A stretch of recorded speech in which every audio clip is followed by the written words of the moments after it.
Szóval a Nagy vonatrabló régi vágyam volt, hiszen könyvből és filmről a sztoriát alaposan megismerhettem.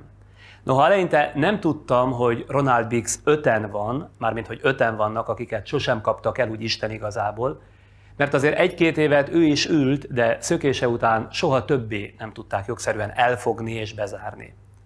Természetesen ezt külön is csodáltam benne. Valamiféle újkori Robin Hoodnak képzeltem, aki bőkezően osztogat a rászorulóknak, kicselezi a hatalmat és fittyet hány a ráleselkedő veszélyekre. Elkapni és 30 évre leültetni sosem tudják, közben temérdek szép asszonyt szeret. Nos hát a valóság csak részben korrigálta jól felépített illúziómat, mert Biggs csak ugyan bőkezően osztogatott, ha nem is feltétlenül a szegényeknek, de útközben mindenkinek, aki szökését segítette, csak ugyan szerették a nők, és miután megismertem, abban is biztos vagyok, hogy a rokonszenves csirkefogó nem véletlenül úszta meg. Vannak ugyanis emberek, akiknek helyzetek és megpróbáltatások rövid tétovázás után készhez állóvá válnak. Így lehet eltűnni börtönökből, keresztül szögdécselni Európán és a világon, hogy aztán Dél-Amerikában már védett területen beszélgethessen, következmények nélkül, mondjuk az őt 30 éve üldöző rendőrtiszttel. Mondom, a valóság nagyrészt visszaigazolta Biggsről szóló ábrányaimat. Mindössze annyiban tér el az általam tapasztalt, az előzetesen elképzeltől, hogy amikor az interjú szervezésébe kezdtem, azt hittem, jó pár hónapos vesszőfutásnak nézek elébe, ha meg akarom környékezni őt a műsoromba. Nos, a Nagy vonatrablóval a legegyszerűbb volt egyeztetni. Biggs ugyanis ma már hivatásos médiasztár. A vonatrablásból származó pénze cirka 25 éve elapadt már, munkavállalási engedélyt ott Brazíliában nemigen kap, és ez napjainkban már nem is kérdéses, hiszen 70 körül jár, nyugdíja érthető okokból nincs. Az interjúkért viszont kap annyit, amennyiből föntarthatja magát. Időnként kisebb turistacsoportok keresik föl, olykor főz is nekik egy gyors ebédet, majd kaszíroz tőlük fejenként $60. Remélem, önök is úgy találják, hogy érdemes megismerkedni Ronald Biggs-szel, dacára annak, hogy nem mindegyikünket visznek álmaink a nagy balhék felé. This one? And this one? I am Ronald Biggs. This one. Tehát ő ma esti hősöm Ronald Biggs. A kedves csibész 68 éves. Egyike volt 1963. augusztus 8-án, tehát 34 éve, a világ legnagyobb és legsikeresebb, de minden esetre leghíresebb vonatrablásának.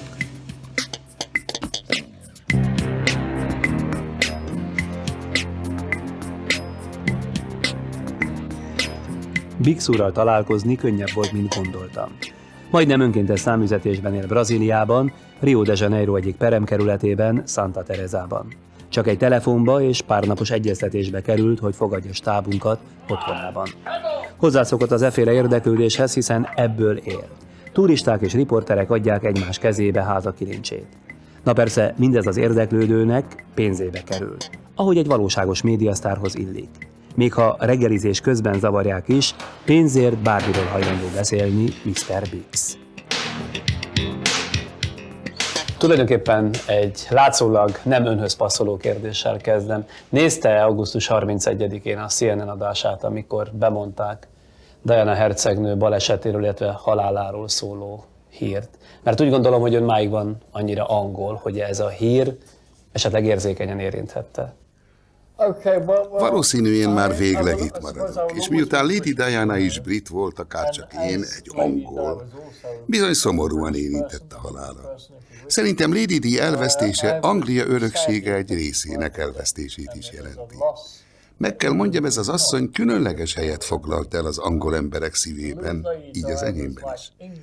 Bár már több évtizede távol élek Angliától, még mindig nagyon szomorúan érint egy ilyen különleges ember elvesztése. Annak lenne jogi akadálya, hogy így 68 évesen visszatelepüljön szülőföldjére Angliába? Az igazság az, hogy semmiképpen nem kerülhetnék vissza Angliába, anélkül, hogy ne csukjanak börtönbe. Persze, ha ez nem így lenne, nagyon boldogan önként is visszamennék. De nem vagyok naív. Tudom, hogy jó néhány évet kellene rács mögött töltenem. Így aztán minden tőlem telhetőt meg fogok tenni annak érdekében, hogy ne kerüljek soha többé oda. Valahogy az az érzésem, hogy a börtönben nem élhetnék méltó angolként.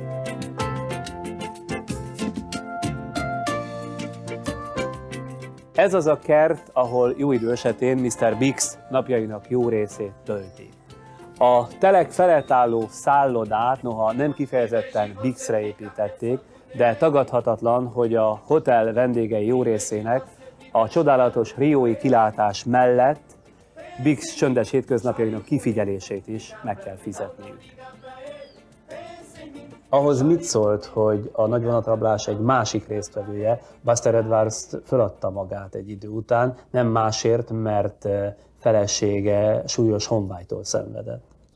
Buster Edwards egy egészen más történet. Tudom, hogy Mexikóba menekültek, és egy idő után a felesége nagyon elégedetlen volt a mexikói életformával.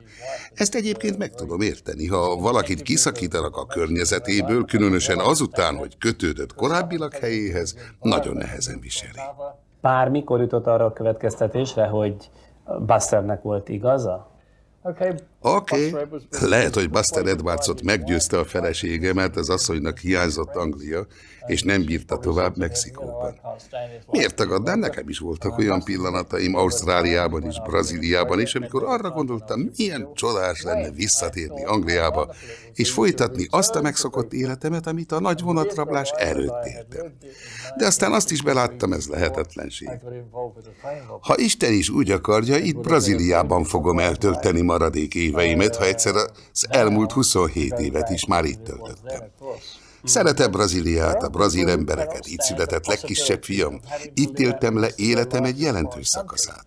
Én már jó rabja vagyok, de boldog rabja, és már nem akarok változtatni ezen. Természetesen voltak és vannak olyan pillanatok, amikor arra gondolok, hogy vissza kéne térnem feleségemhez és idősebb gyermekeimhez Ausztráliába, de az is megfordult már a fejemben, hogy haza kéne menni Angliába. Na persze ez így is úgy is lehetetlenség. Bár az 1963-as nagy vonatrablásról film is, regény is készült, én mégis kíváncsi voltam Biggs úr saját verziójára. Elvégre ő volt ott. 1963-ban saját kis építési vállalkozásomat vezettem, amely körülbelül 12 embert foglalkoztatott. Sok munkánk volt, heti 7 napot dolgoztunk. Azonban meg kell mondjam, nem kerestünk túl sokat, sőt, mondhatnám egy idő után ráfizetéses lett a cég. Jobb hiány a banknál próbálkoztam egy kis hitelt kapni, hogy folytatni tudjam azt, amit elkezdtünk. Azonban pénzt nem adtak. Az jutott az eszembe, hogy felhívom régi barátomat, Bruce Reynoldsot, akit még 1952-53-ban ismertem meg a börtönben, és akivel azóta is tartottuk a kapcsolatot. Gondoltam, ő majd kisegít a bajból. Egyúttal tehát ez azt jelenti, hogy ön már ifjúkorában is börtönben volt valamilyen jó tette miatt. Bolti lopásért és betöréses rablásért ültem, de nem többet, mint 6 hónapot. Ha jól tudom, Bruce is valami hasonlót követett el. Akkoriban ott bent hamar rájöttünk, hogy rokon lelkek vagyunk, mind a ketten bűnözői ambíciókkal rendelkezünk. Persze, mert ilyen kérdésekről is szó volt ott bent, zenében, irodalomban is hasonló volt az ízlésünk is. Mindketten imádtuk a lányokat. Akkor, amikor az ember fiatal és börtönben ül, főként 2 téma van. Azok a balhék, amelyekben nem vehettünk részt, és azok a lányok, akikkel nem bújhattunk ágyba. Amikor először találkoztunk, az a börtönben volt. Rögtön feltűnt, hogy milyen kedves és vagány fickó ez a Ronnie. Az a típus, aki sohasem panaszkodott a sorsára, mindenki nagyon kedvelte őt. Nekem már akkoriban is volt némi bűnözői múltam, ebből adódóan pénzem is. Ronnie-nak viszont ebből volt a legkevesebb. Berendezkedett polgári életmódra. Aztán 63-ban eljött hozzám, mert megszorult. Én akkor már kiterveltem a nagy vonatrablást, épp mozdonyvezetőt kerestem. Tehát Ronnie ott volt nálam, beszélgettünk. Azt mondta, neki el kell menni valamilyen Peterhez egy munkára, de elég titokzatos volt. Ki ez a Peter? Kérdeztem. Megbízom, akinek most építek valamit, és aki egyébként mozdonyvezető. Igazán mozdonyvezető? Kérdeztem vissza. Ha beszervezed, te is részt vehetsz a vonatrablásban.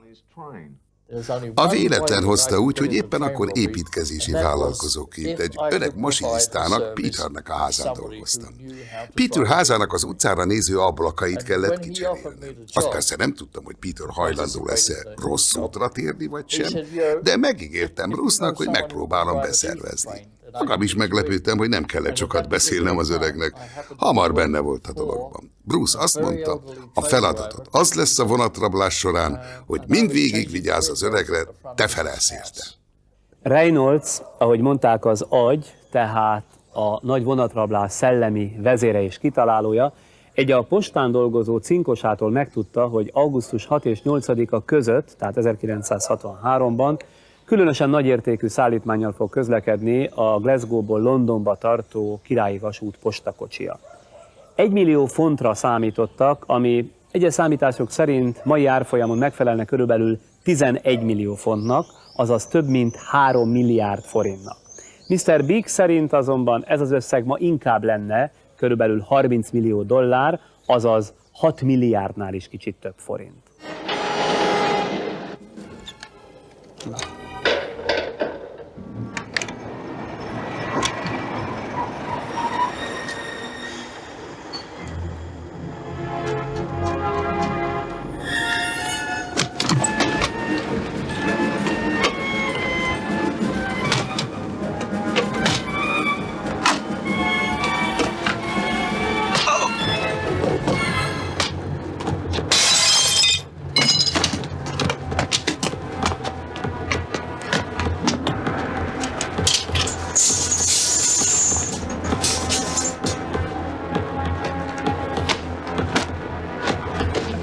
Mégis ez hogy fordulhatott elő, hogy a mozdonyvezető, akit éppen ön beszervezett, képtelen volt az akcióban, hogy mondjam, a helyzet magaslatán maradni, azaz képtelen volt az elrabolt vonatot vezetni?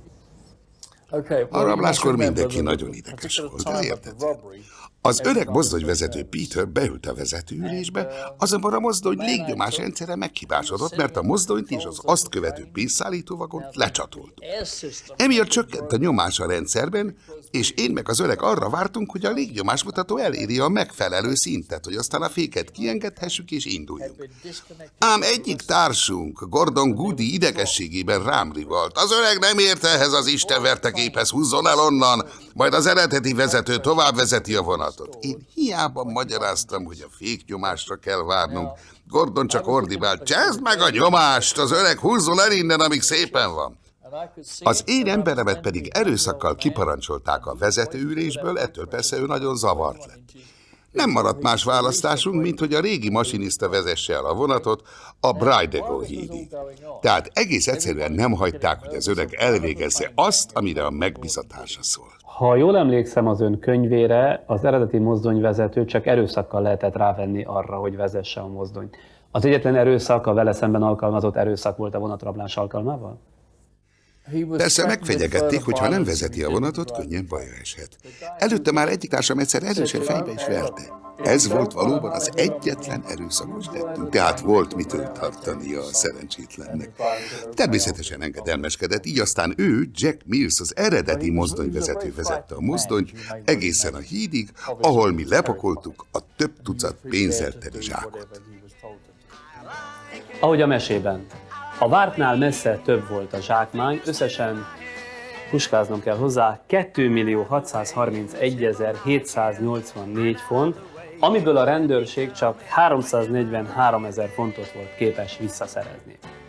A National Economic közgazdászai szerint, ha a 2,6 millió fontot akkor elhelyezték volna egy kamatozó bankszámlán, ma 49 millió fontot érne ez az összeg, tehát körülbelül 19 milliárd forintot. De ha egy akkor is már létezett befektetési alapra bízták volna a zsákmányolt pénz kezelését, már az értéke akár 36 milliárd forintra is rúghatna. Így és úgy is rengeteg pénzt sikerült zsákmányolniuk, olyannyira, hogy a Guinness Rekordok könyvében máig az 1963-as postakocsi rablás a legnagyobb vonatrablás. Az összes pénzt rejtek helyre vittük a Leatherslade farmra, ott fölvágtuk a zsákokat, és 5 ember nem győzte számolni a pénzt, annyi volt belőle. Emlékszem, a kötegeket a fal mellé rakták, és amikor a pénzszámolók elérkeztek az első 1 millió fontig, minden társamat, így engem is behívtak, hogy lássuk, hogy is néz ki 1 millió font. Az egyik srác twistelt örömében, a másik az I Like It sláger refrénjét énekelte.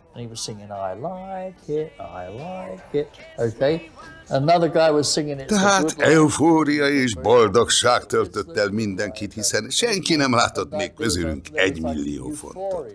Persze ennél még sokkal több volt, mert mint később kiderült, ez csak a végösszegnek alig valamivel több, mint a fele volt.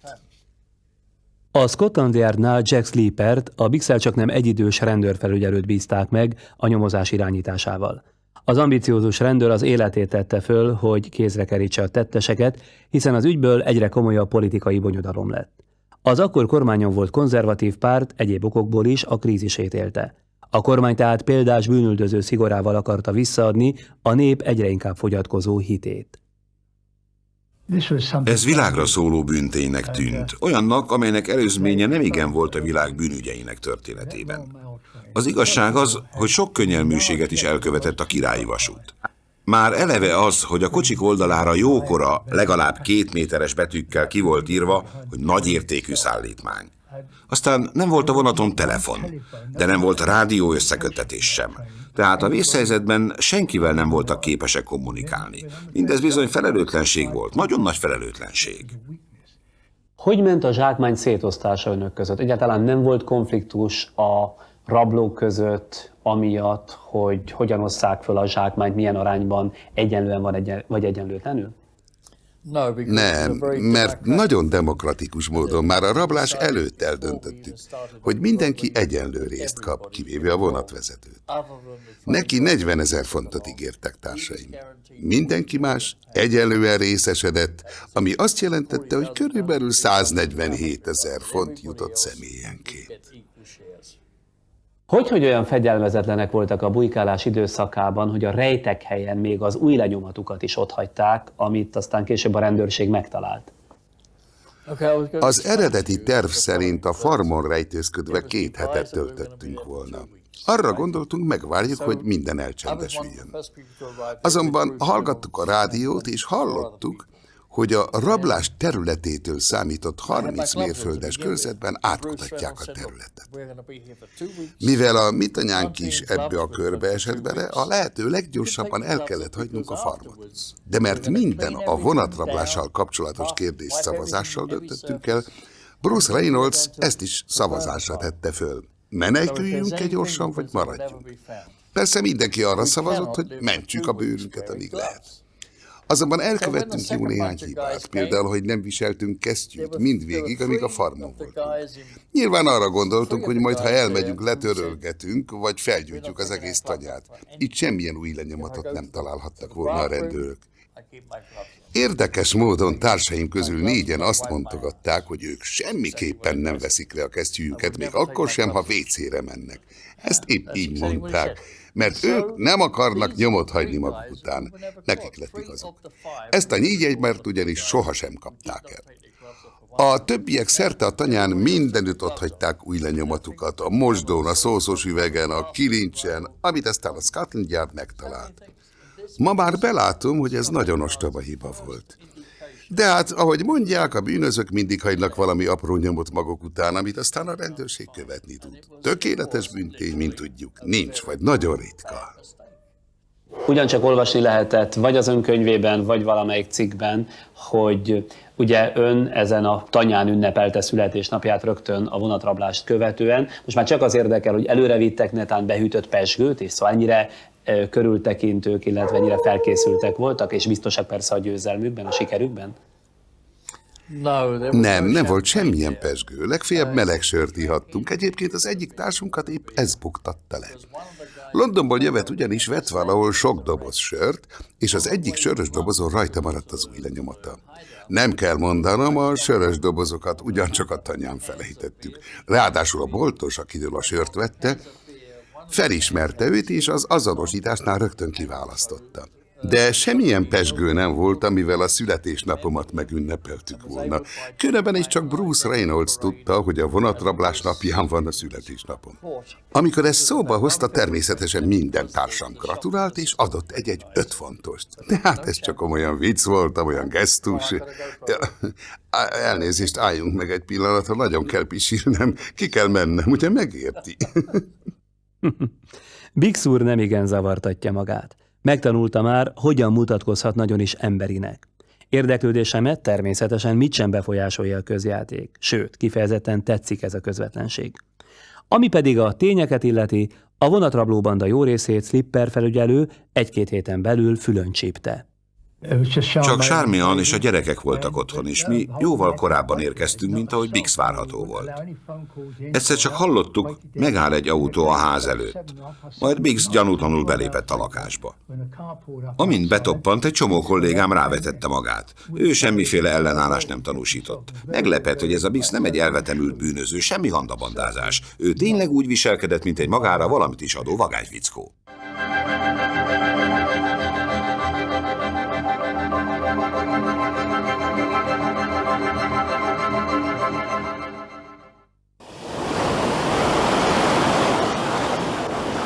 Elkapták, és önt is 30 évi börtönre ítélték, és börtönbe épp abba került, ahol ifjúkorában is egy rövid időt töltött. Hogy sikerült onnan megszöknie? Ez hosszú történet, de érdekes. Volt a börtönben egy Paul Seymour nevű elítélt, akivel jóban lettem, és aki mindenáron meg akart attól kímélni, hogy 30 évig raboskodjak. Azt mondta, nem kér pénzt érte, de hadd tegye meg azt a szívességet, hogy kiszabadítak a börtönből, mert szerinte ostoba igazságtalanság az, hogy én 30 évet kaptam a rablásért. Neki még egy éve volt hátra a büntetésből, és bizony ezt az egy kerek évet a szökése megtervezésével töltöttük. Először helikopteres szökésre gondoltunk, amikor megkérdeztem őt, hogy milyen magas egy bútor szállító autó. Ő inkább egy teherautót javasolt, ami társaival kint megvétetett körülbelül 60 fontért. Kivágatta a teherautó tetejét, egy emelőt rakatott bele, amelyről 2 kötélhágcsót lehetett átdobni. Azért 2, mert egy másik fegyenc is velem szökött. A megbeszélt időben sajnos esett az eső, és elmaradt a szokásos napi börtönséta. De megbeszéltük, hogy lesz úgynevezett esőnap is. Tehát, hogy rossz idő esetén másnap újból megkíséreljük a szökést. És 1965. július 8-ának gyönyörű napján sikerrel átmásztunk a kerítésen.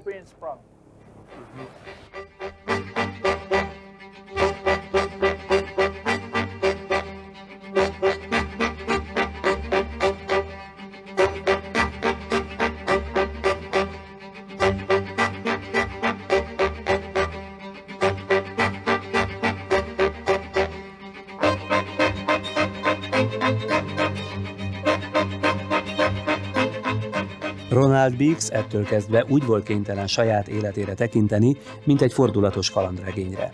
Országról országra szökött, az áhított végleges szabadság reményében.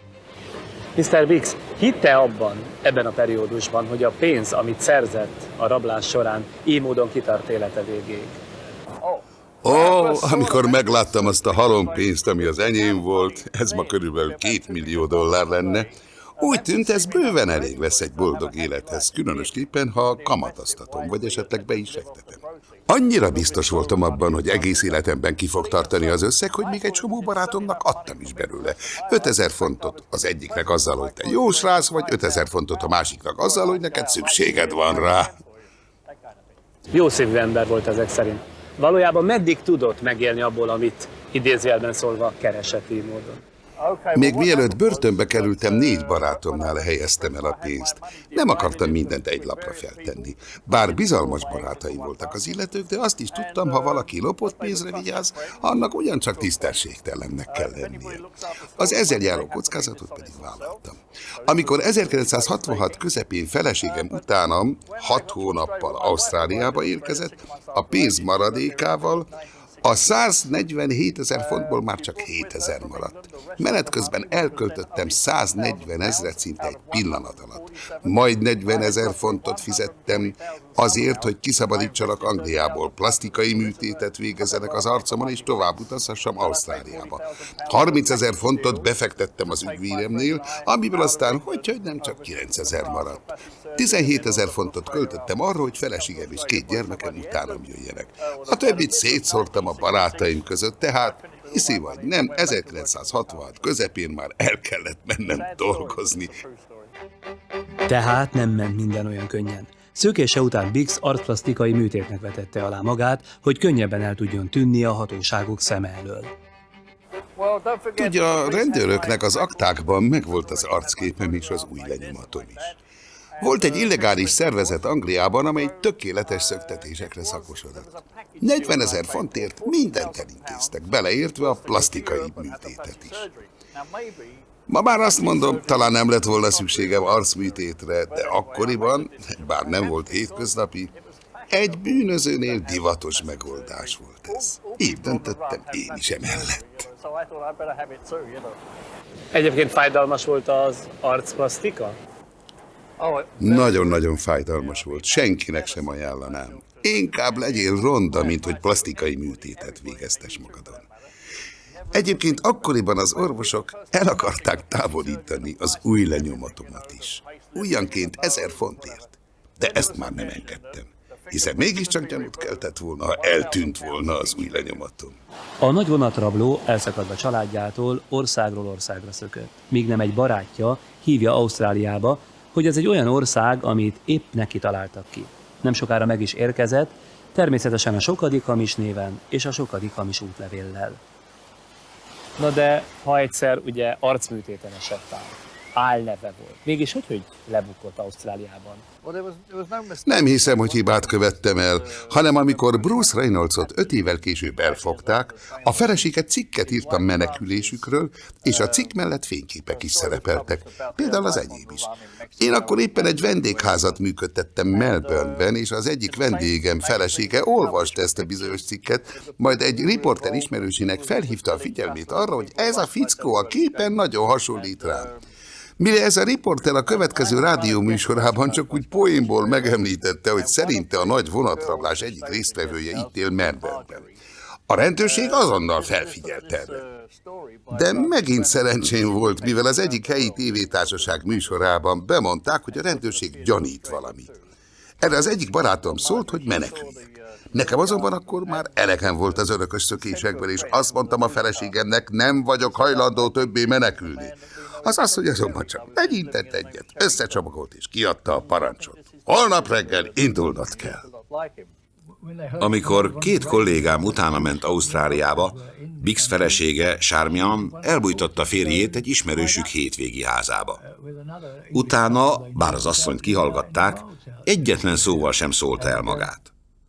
Nagyon szimpatikus asszonynak bizonyult, legalábbis abból a szempontból, hogy kiállt a férje mellett mindvégig, jóban és rosszban. Nem teketóriáztunk. Ahogy volt egy kis lehetőség és apadt a rendőrség figyelme, kivittem Ronit a repülőtérre. Egy közeli motelban bújtattam el, bízva abban, hogy egyszer csak meg tud szökni az országból. Abban maradtunk, hogy telefonálunk egymásnak, és ha lehet, titokban találkozunk is mindaddig, amíg el nem megy. Tehát még aznap éppen készültem vissza a motelba, amikor váratlanul rendőrök lepték el a lakást, és őt keresték. Ha fél órával később jönnek és követnek, bizony könnyen lebuktathattam volna Ronit, hiszen oda vezettem volna őket a motelhez. De ők elhibázták. Hamarabb jöttek. Jobb hiány engem kísértek be a rendőrségre, és közölték, hogy rendőri felügyelet alá helyeznek. Ettől kezdve, akárhová mentem, mindenütt követtek.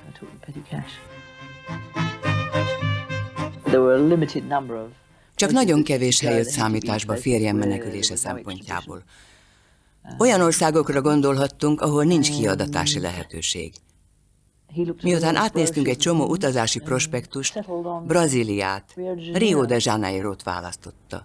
Ő mindig azt hangoztatta, ha minden oké, ti úgyis utánam jöttök, és ott újra együtt lehet majd a család. Úgy tűnt tehát, hogy minden rendeződött Biggs körül. Azonban brazíliai tartózkodása első heteiben levele érkezett, amiben az ugyancsak álnéven Ausztráliában élő felesége megírta, hogy Biggs egyik gyermeke, Nikki, egy autóbalesetben meghalt. Ronald Biggset depressziót gyötörte. Először, és talán utoljára bujkálása során fel akarta adni magát.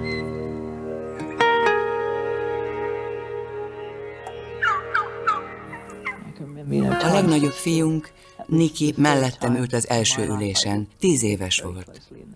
Mondtam neki, kösse be a biztonsági övét.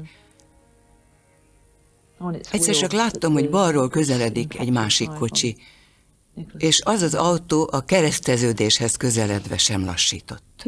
Már csak a hatalmas csattanásra emlékszem. A mi autónk kétszer is megpördült a levegőben. Amikor magamhoz tértem, láttam, hogy ez az másik autó épp Niki oldalán csapódott be.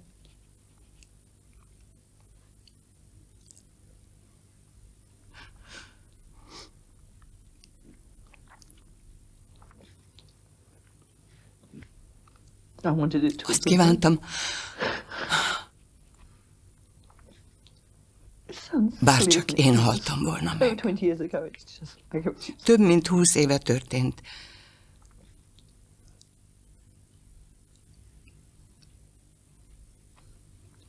De még mindig nagyon fáj. És a legborzasztóbb az volt, amikor Ronninak meg kellett írni mindent.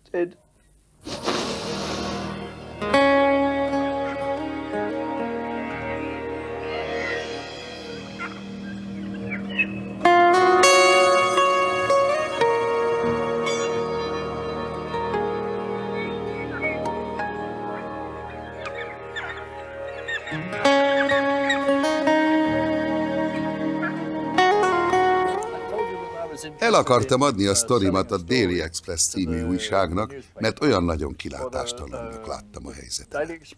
Minden összecsapott a fejem felett. Ráadásul itt Brazíliában tartózkodási engedélyem sem volt. Egyre depressziósabb lettem a fiam halála miatt is, és ekkor egyre inkább azt gondoltam, hogy feladom magam a rendőrségen. Egy barátomtól, aki éppen hazaindult Agriába, azt kértem, hogy szerezzen egy újságot, amelyiket érdekli az én sztorim. A Daily Express 35 000 fontot kínált érte. De ők sajnos átvertek. Azt tervelték ki, hogy a riporterükkel együtt jön a Scotland Yard is, és itt kint letartóztatnak. Amikor ezt megtudtam, újból mindent megtettem azért, hogy ne kerüljek vissza. Már tehát előkészületben volt a Daily Express Report, amikor az interjú során a rendőrök nagy zörejjel betörték az ajtót, és előzönlötte a helységet vagy 4 tucat rendőr, élükön a főfelügyelővel, Jack Sleeperrel. Nyilvánvalóvá vált, hogy a riporterek együttműködtek a rendőrséggel. Biggs letartóztatásakor azt hangoztatta, bánjanak vele tisztességesen, mert éppen feladni készült magát, ezért született az interjú is. A főfelügyelő azonban az előzmények ismeretében már nemigen hitt neki, azonban, mint addig életében mindig, a szerencse megint kisegítette Biggset, egy életmentő ötletet kapott a börtönben. Az egyik cellatársam nagyjából ismerte a sztorimat, és azt ajánlotta, hogy szerezzek egy brazil gyereket, akkor megúszom a kiadatást. Így biztatott. Rábalj egy gyereket, bármilyen színű lehet, csak brazil legyen. Aztán pedig ragaszkodj ahhoz, hogy mindig is a tiéd volt ez a gyerek. De lehet, hogy még nem mondtam, én igen szerencsés ember vagyok. Éppen az elrablásom reggelén említette újdonsült barátnőm, lehet, hogy terhes. Ha terhes tőled egy brazil lány, az a legjobb, mondta ez a bizonyos cellatársam. Másnap Raimunda, a barátnőm, bejött a börtönbe. Én megkérdeztem tőle, hogy tényleg terhese. Igennel válaszolt. Ez lett brazíliai szabadságom kezdete, az ötletadó cellatárs pedig soron következő fiam keresztapja. Ez a 4. gyereke lett szabadságának a záloga. Így igaz. Akkoriban itt Brazíliában Mike-ot mindenki a megmentőnek hívta. Kényelmesebb volt attól kezdve az élete, hogy itt Brazíliában végül is kiderült önről, hogy kicsoda, és minden következmények nélkül már önmaga élhette saját sorsát tovább? 90 napot kellett a börtönben töltenem, amíg a brazil hatóságok megkegyelmeztek. Az akkori védőügyvédem, aki egyébként itt ma az igazságügyminiszter, úgynevezett családi bíróság előtt megeskedett arra, hogy valóban én vagyok Raimunda gyerekének az apja. Aztán elengedtek, és azóta sem volt több gondom a hatóságokkal, kivéve, hogy nem dolgozhattam. Illetve még most sem dolgozhatom, mert jogilag ezt nem teszik lehetővé. Amikor letartóztatták Ronaldot, azonnal repülőre ültem, és elmentem Rióba. Hát, ha tudok neki segíteni. Megdöbbentem a hírtől, ami fogadott. A férjemnek akkor már volt egy új élettársa. Őt egy népszerű szórakozóhelyen ismerte meg, és a nő gyermeket várt a férjemtől. Bár ő még mindig azt hangoztatta, hogy engem szeret, meg hogy még újra összeállhat a család. Ma már persze azt mondom, milyen naív is voltam, de mert el akartam hinni, hát elhittem. Amikor meglátogattam a rendőrségi fogdában, azzal állt elő, lehet, hogy a kényszer úgy hozza, hogy ezt az új nőt, Raimundának hívták, el kell vennie feleségül. Brazília katolikus ország. Gyereket vártak, tehát úgy gondolta, és ezt mondta is, lehet, hogy feleségül veszi Raimundát, és akkor el kell válnunk. Megkért, én adjam be a vállókeresetet. Tehát Ronald Biggs újra szabad, és ettől kezdve már valóságos médiasztár. Talán mert, mint hallottuk, munkavállalási engedélyt nem kapott, talán mert így volt kényelmesebb, abból élt, hogy igen gyakran eladta a sztoriát. Mennyiért adja el magát? Nem tudom, hogy ez a legjobb kifejezés, hogy eladom magam. Minden esetre valahogy léteznem kell. Például gyakran fogadok turistákat, személyenként $60 kérek tőlük. Írtam már dalszövegeket, punk, illetve rock együtteseknek, szerepeltem videóklipen és játékfilmben, és ha interjút adok, vagy dokumentumfilm készül rólam, azokért ugyancsak pénzt kérek. Tudja, egyik napról a másikra élek, ami sok bizonytalansággal jár. Vannak időszakok, amikor nagyon szegény vagyok. Olyankor kikapcsolják a telefont és az áramot a lakásomból, aztán meg hál' Istennek valami történik, és visszakapcsolják. Így élek immáron 27 éve. Poplemezen énekelt, számos játékfilmben szerepelt, tehát tényleg médiasztárrá lett.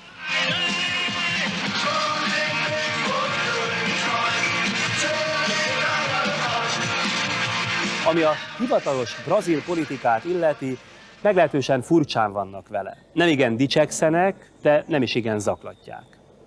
Ne haragudjon, talán ezt is meg kell kérdeznem, hogy van némi lelkiismeret furdalása első felesége miatt, akinek hát nagyjából, szépíthetem az igazságot, de mégis így van, tönkretette az életét, hiszen állandó menekülésre kényszerítette, másfelől pedig a gyerekneveléssel telt az ideje, mert ez mind-mind ugye ráhárult.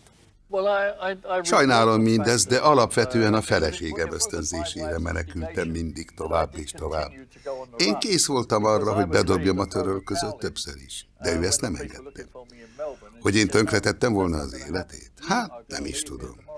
Inkább azt mondanám, hogy ostoba döntés volt, hogy részt vegyek a nagy vonatrablásban, és egyáltalán az azt követő világcsavargásban. Csak azért, mert egy kis pénzre volt szükségem, ami átsegített egy nehéz helyzeten. Bocsánat, egy pillanatra. Tehát ma már azt állítja, hogy rossz ötlet volt, hogy részt vett a rablásban? Jól értettem? Igen, megbántam, mert tönkretette azt a boldogságot, amiben 1963-ig éltünk.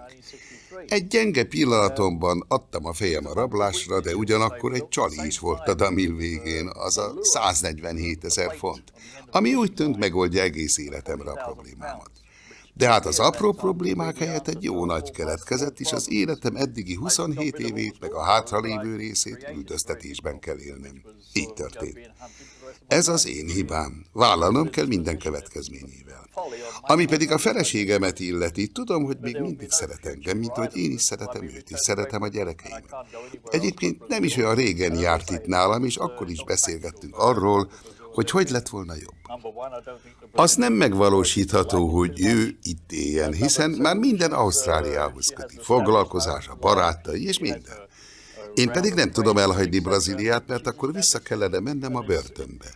Ha 10-14 évet kellene még leülnöm, amit talán túl sem élnék, egyiknek sem lenne jó. Így aztán gyakran telefonálunk egymásnak, levelezünk, de sajnos csak a távolból szerethetjük egymást. Látva új élettársát, megkérdeztem tőle, hogy szeret-e még. Erre ő Kerek kijelentette, már nem úgy, mint korábban. Tudja, gyakran úgy érzem, mintha rám is büntetést szabtak volna ki. Egyre inkább azt gondolom, hogy Ronald életének vagyok a része, és már rég nem a saját életemet éltem. Mit tegyek? Ez adatott. Tulajdonképpen a másik két fia, vagy az első két fia mindenképpen tudja az ön történetét, de Mike is, akivel ugye itt él Brazíliában, és ettől a bizonyos táncosnőtől való, ő meg aztán végképp beleszületett az ön történetébe. Az ágya szélén mesélte el a nagyvonatrablás históriáját a fiának? Ha erre célos, sosem titkoltam el semmit Mike-ről. Ő tényleg együtt élt az én történetemmel, látta a sok riportot, olvasta a cikkeket rólam, tehát tudja, hogy milyen ember is az apja. Egyszer, amikor valami miatt kritizáltam őt, így védekezett. Nézd, apa, én egy tolvajnak és egy striptease táncos nőnek vagyok a fia. Ehhez képest egész jól teljesítettem. Na, éppen ezt akarom kérdezni, hogy az egy percig sem bántotta, hogy egyik fia számára sem lehetett követendő példaképen? Mint minden apa, én is a legjobbat akartam a gyerekeimnek, és persze, hogy szerettem volna, ha példaképük leszek. De így is nagyon boldog vagyok attól, hogy Chris és Farley felnőttek, és hogy Mike is növekszik. Egészen biztos lehetek abban, hogy egyikük sem lépne le a helyes útról. Ahogy elnézem őket, nem fognak sokat keresni, de talán viszik valamire az életben. Mr. Biggs napjai, ahogy láttam, elég unalmasan telnek. Ha nincs előjegyzett látogató, kicsit biliárdozik a néhány éve megismert közeli baráttal, válaszol a családi levelekre, lelemegy a 2 utcával odébb található kocsmába, majd délutánonként kutyáját, Plitzet mindig szájon csókolja, az estét pedig olvasással fejezi be. 33 éve teljes mértékben becsületesen él. Visszamenőlegesen, amikor az életét végig gondolja, van némi bűntudata? Talán egy kicsi. Egy kicsi. Összesen ekkora? Egy ilyen icipici. Ronald Biggs jó ember vagy rossz ember? Ronald Biggs sosem volt rossz ember, még ha egyesek gazembernek is tartják. Ha egy étteremben a mosdóba mégy, de előtte felakasztod a jackidet és valaki kilopja a pénzedet belőle, az a valaki nem gazember, csak egy tolvaj. Gazember az, aki lelő, leszúr, és utána még a pénzedet is elveszi. Őszintén mondom, sosem követtem el olyat, amit gonosz cselekedetnek lehetne nevezni. Arra pedig igenis büszke vagyok, még ha előzőleg azt mondtam is, hogy bántam, hogy valaha ott lehettem a nagy vonatrablásnál. Ami Ronald Biggs jövőjét illeti, meglehetősen bizonytalan. Lehet, hogy újabb, bár nem önként vállalt kaland előtt áll, mivel Brazília a közelmúltban aláírta a Nagy-Britanniával 1995-ben parafált kiadatási szerződést. Ha ezt a hatóságok tényleg komolyan veszik, előfordulhat, hogy ennek a kedves sirkefogónak otthon Angliában ismét bíróság elé kell állni. Angliai ügyvédem azt állítja, hogy már elkészült az a dokumentum, ami hivatalosan is indítványozza kiadatásomat. Igazából, ha a brazil hatóságok betartják saját törvényeiket, akkor itt kell, hogy maradjak, mert az általam elkövetett bűnre kiszabható maximális idő a brazil törvények szerint már eltelt. Márpedig miután itt élek, rám is a brazil törvények vonatkoznak. Csak egy dolog miatt nem tudok nyugodtan aludni. Ha az angolok mégis kikérnek, a brazil hivatalos elbírálásig egy helyi törvény szerint legalábbis őrizetben kell tartani a kikért személy. Egyébként, ha mégiscsak visszakerülne Angliába, még börtönbe kellene vonulnia? Igen, azt hiszem börtön várna rám, mert miután a 30-ból 28 év még fennmaradt a büntetésemből, legalább 14 évet le kellene töltenem. Na persze, angliai ügyvédeim visszakerülésemkor indítványoznák az ügy újratárgyalását. Talán az a bíróság előtt is szempont lenne, hogy most sokkal idősebb vagyok, mint amikor elítéltek, és új döntést hoznának arra vonatkozóan, hogy még mennyi időt kell börtönben töltenem. Amennyiben Biggs visszatér Angliába magától vagy kényszerből, egyértelmű, hogy börtönbe kell kerülnie. Persze nem azt mondom, hogy le kellene vele töltetni a hátralévő 28 évet, de mondjuk 4-5 évre feltétlenül rács mögött a helye, hogy valamennyire mégiscsak bűnhődjék tettéért.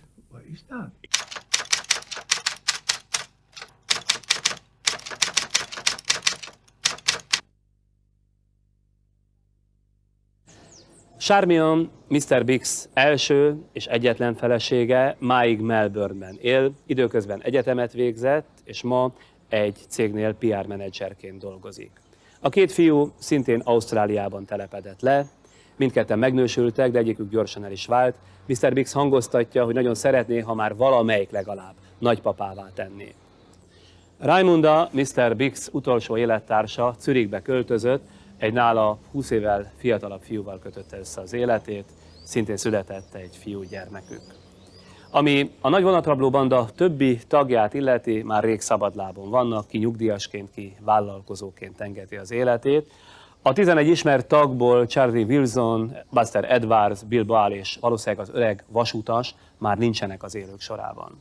Mr. Biggs és fia együtt laknak itt, Rio de Janeiroban. Fia 23 éves, és hogy apja hangoztatja, nincs is jobb az apa-fiúi barátságnál. Rá a legbüszkébb életében. Csak azt nem tudom eldönteni. És ugye beszélgettünk itt jó néhány napot most az elmúlt időszakban, hogy boldog ember vagy sem. Feltétlenül boldog vagyok, hiszen az életben minden körülmények között megpróbáltam boldog lenni. Mindig optimistán tekintettem a jövőm felé. Sose hagytam, hogy bármi is letörjön. Amikor kiszabták rám a 30 éves börtönbüntetést, első kétségbeesésemben például nevettem. Nem érdemeltem meg a 30 évet, az biztos. Nem öltem embert. Nem fedtem fel államtitkot. Csak egy kis pénzt loptam. Most mondja meg, ez olyan nagy ügy?